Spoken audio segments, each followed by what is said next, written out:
Welcome to the Strategic Life Show, where we share weekly tips and bits of wisdom for Christian moms.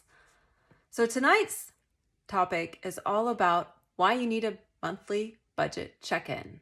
Well, seems appropriate since it is November 1st, so it's the beginning of the month, which is a perfect time for a monthly budget check-in. Now, as I was working on our family budget earlier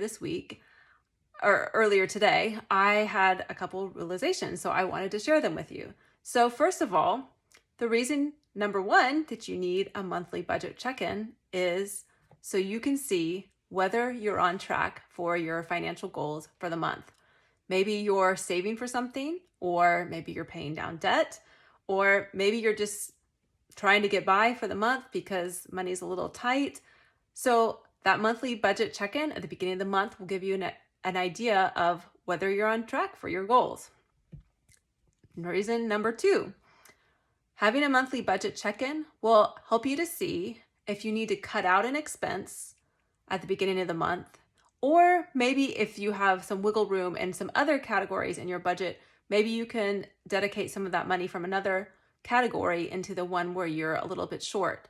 Since, for example, it's November and that means Thanksgiving, and maybe you're going to have a higher grocery budget this month, and you look and you think, okay, I don't actually have extra money to put towards my grocery budget, but actually I have some money in another area of our budget that we haven't used and that I could put over into the grocery budget so that I don't go over budget and end up relying on a credit card and getting into more debt to pay for Thanksgiving dinner.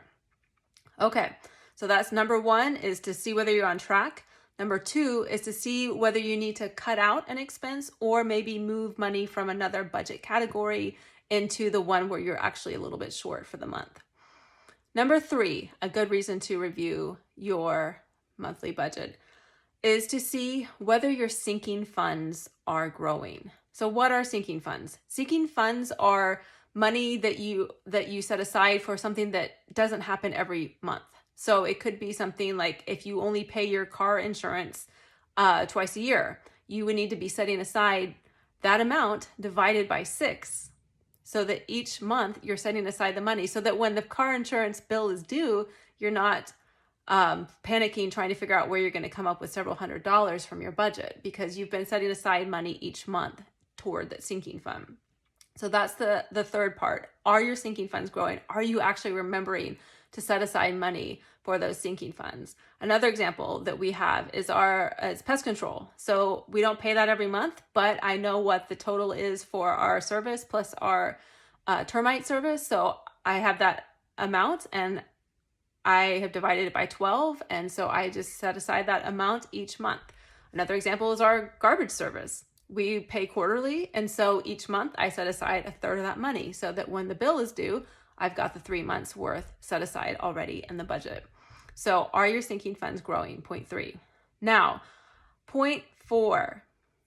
This one might be a little bit interesting, but do you have extra money that you can send to savings or invest so that you don't end up spending it on random things?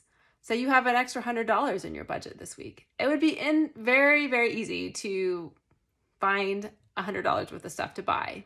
Probably not stuff that you need, maybe just impulse buying. So if you see that at the beginning of the month when you do your budget check-in, if you see that you've got some extra money already in the budget, you could send that away to savings so that at least it's earning some interest, or you could go ahead and invest it if you have an investment strategy. And that way you don't end up wondering, gee, what happened to that $100 that I had set aside? So I hope these 4 points are helpful, but I also wanted to throw in one extra bonus point, and that is it's November. That means Christmas is next month. And Christmas is one of those things that a lot of people don't plan ahead for in their budget. And so they spend the next few months of the new year paying it off. And that doesn't have to be like that. So when I talked about the sinking funds in point 3, is you can actually set up a sinking fund for Christmas. And that's what we've been doing for years. So every month I have money that is automatically transferred from our checking account into our Christmas savings account.